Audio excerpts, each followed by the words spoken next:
If you're getting wet for more RTS, let me present to you 50 Shades of Grey Goo. And by getting wet, I mean your appetite for RTS because we'll take the initiative to see how this will do in the video game market. If you've been wondering what the original developers of Command & Conquer were doing after they left Westwood, you're not alone. They formed a new company called Petroglyph Games, and they've made a few games over the past decade that I'm not too familiar with. But here they are in 2015 with Grey Goo, a real-time strategy game. Can they still make good RTS games? Let's find out! The story involves the beta being invaded by the humans and the Grey Goo. I noticed that much of the dialogue isn't playing back in the cutscenes. I don't know if this is just a problem on my system or if it's a bug. It's a pretty big bug to miss if that's the case. I ended up ignoring the cutscenes and the story because that's not relevant to my tastes. At first, I thought this game was still in beta because some of the tutorials have the word beta in parentheses, and the version number is 0.14 point something. But I can assure you, it's not. The beta is just the name of one of the factions, and they have a weird versioning scheme. This is a complete game, and the game itself feels kind of weird, but weird in a fun and different kind of way. The beta faction functions more like a human faction, and the human faction feels like an alien faction. It feels nice that it's trying to be different. The Grey Goo is, I guess, the Zergy hive mind faction, but it doesn't really feel like that. You have no structures or anything that resembles a base. You control goo. It's your economy, production, and a big moving blob of whoop-ass in one package, and they're played very differently than the other two factions. I really like how they all cater to different playstyles. The controls are very familiar to me. I like the left click to select, right click to move and focus fire, A click to attack move. It's easy to get into, especially if you're into MOBAs or other RTS games like StarCraft that use this control scheme. Grey Goo feels kind of like a sci-fi Command & Conquer Generals with its multiple production buildings. Not entirely like the old school Command & Conquer games, but it is made by former Westwood developers, so there is some resemblance there. It's a much slower pace than other RTS games, so you don't need lightning-fast reflexes to play well, but you still need to react quickly enough since it is a real-time strategy game. But there are still a few problems you need to be aware of. The single-player campaign is only 15 missions, or so I've been told. I wasn't too interested in the single-player, so I didn't play the entire thing.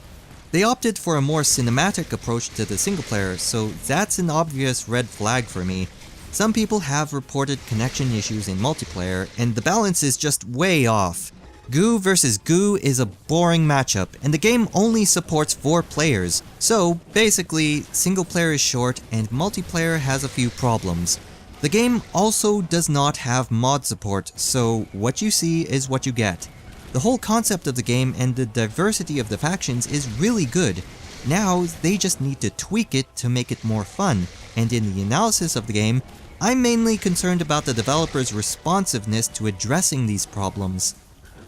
I'm sure by now, everyone's heard at least a little bit of Blizzard's, shall we say, mishandling of StarCraft 2 and Battle.net 2.0. They've been too controlling of their game and very off-putting of their more casual audience.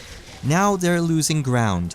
People liked how these games were in the 90s and early 2000s, and they want it with a modern look and feel with the hardware we have available. Something that would give Blizzard a run for their money. Grey Goo seems to be a solid candidate for that, at least for players who want a less stressful RTS.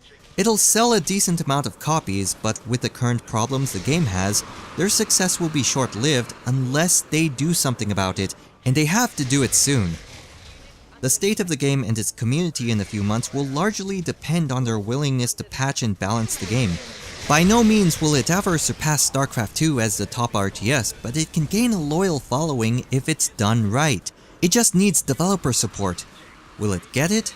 My gut says yes, but I'm not too familiar with any of the games they've made after they left Westwood. I'm hoping they haven't lost their touch.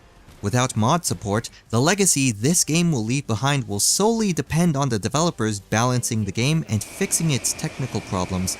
Perhaps they'll release an expansion, but certainly not in this time frame. It's just something about the name Grey Goo that makes it sound like one of those casual mobile games. The planet is being invaded by an alien race called the humans and the unknown blobby thing, and we build tanks and artillery and blow stuff up. What's the name of the game? Oh, it's called Grey Goo. Really? Oh well. Then there's the immediate lack of post-release support that people are complaining about, but it's mainly tied to multiplayer. It's a $50 game. I'd say they're asking for too much. Not everyone is willing to pay that price, especially for what you get. Unless you really want to play multiplayer in its current state, it's not a game you need to play right now, so you won't be missing much if you wait for a sale or wait for a few patches. In a few months, we'll follow up on the game and see where it's at. Thanks for watching.